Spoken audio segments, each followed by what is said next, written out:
Чингиз Муалиев, с момента нашего интервью с вами прошло, пожалуй, 3 года. Да, и нам бы очень хотелось узнать, что изменилось у вас за это время, какие планы, что-то планируете выпускать. Да, у меня за это время вышли две большие книги. Одна книга называется «Триптих романов», но это подзаголовки, а сама книга называется «Освобожденный подтекст». «Освобожденный подтекст». То есть я собрал 3 своих романа в одной книге, созданных в 60-е, 70-е, 80-е годы. И раскрываю, вы знаете, в русской литературе, но так как я писал по-русски, значит, это относится и к русской литературе тоже, и к азербайджанской. Дело в том, что в советской литературе был такой маленький ручеек оппозиционной, легальной литературы. То есть весь поток был хвалебно, там восхваляли и так далее, но вместе с тем допускали в легальной форме вот такой тонкий ручеек оппозиционной литературы, чтобы этот ручеек не стал антисоветским, потому что наряду с легальной существовала огромная русская нелегальная литература, так называемая литература зарубежья, хотя она создавалась и внутри страны. Поэтому и я относил себя к этому числу, легально допускаемой, но вместе с тем приходилось прибегать, и тут, конечно, давал великие возможности, великий русский язык, прятать к подтекстам, то есть усиливалась роль подтекста в литературе. И этот подтекст не просто для того, чтобы скрыть правду, но это было явление и стиля, развивался стиль литературы, а не просто спрятанные. Поэтому, когда рассуждают, подумаешь, сегодня можно все откровенно сказать. Но сегодня можно все откровенно сказать, и многое откровенно говорится, но это не литература, это макулатура, а не литература. Поэтому тут есть стиль, художественный стиль. И я поэтому взял и высвободил все подтексты. И поэтому у меня это, с одной стороны, и сборник «Триптих романов», а с другой стороны, мощные пособия по издательской практике в СССР, о цензуре и так далее, потому что цензура существовала на многих уровнях. На уровне автора, на уровне редактора, на уровне издателя, заведующего отделом, главного редактора и так далее, не говоря уже о большой цензуре. Вот такую я книгу издал, называется «Освобожденный подтекст». И вторая книга, я переиздали «Фатальные фатали», мой роман «Фатальные фатали».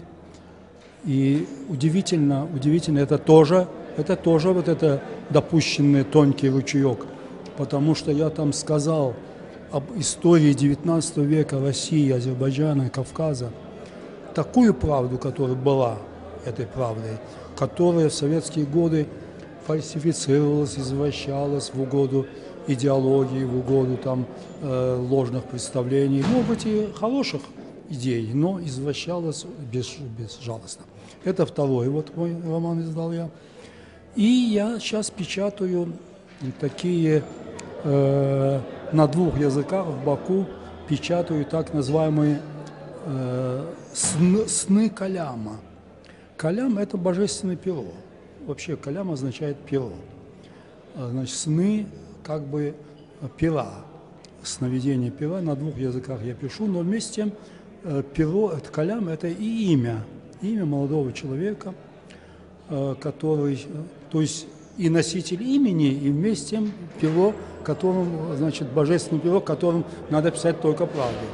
Вот эти сны печатают, опубликовано уже целый год с лишним, год в месяц печатают, каждую неделю, там субботний гость Чингиз Гусейнов, на русском и на азербайджанском языке. Причем я впервые вернулся к азербайджанскому языку после 30 лет перерыва, потому что последняя книга моя на азербайджанском языке была издана в 1986 году. Это «Фатальные фатали» на азербайджанском я сделал такой второй оригинал. И эти сны тоже я печатаю на 2 языках. Они короткие, но вместе с тем это и по этим словам не поймешь, мы вообще живем сегодня в реальном мире или в виртуальном. Понимаешь, настолько все запуталось, что не поймешь, потому что реально не могут происходить такие вещи, которые мы наблюдаем.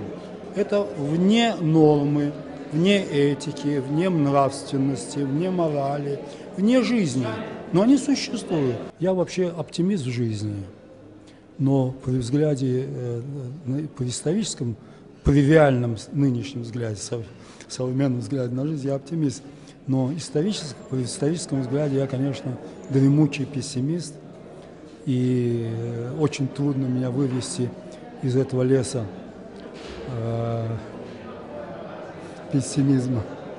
Чингис Гасанович, вы упомянули, что первая книга, выпущенная вот в течение этого периода была, это триптих открытого подтекста, если я правильно... Освобожденный подтекст. Да, освобожденного подтекста. Но здесь тоже я чувствую какую-то игру подтекстов. Почему триптих, а не трилогия? А триптих 3 романа. 3 романа, это вы правильно, хорошо задали, потому что дело в том, что, вообще-то говоря, трилогия, нет, я знаю, трилогия подразумевает как бы, сюжет, который продолжается или связаны герои. Тут совершенно разные прототипы, одни и те же, но разные совершенно герои, разные стили, абсолютно разные стили. Трилогия не может писаться в разных стилях.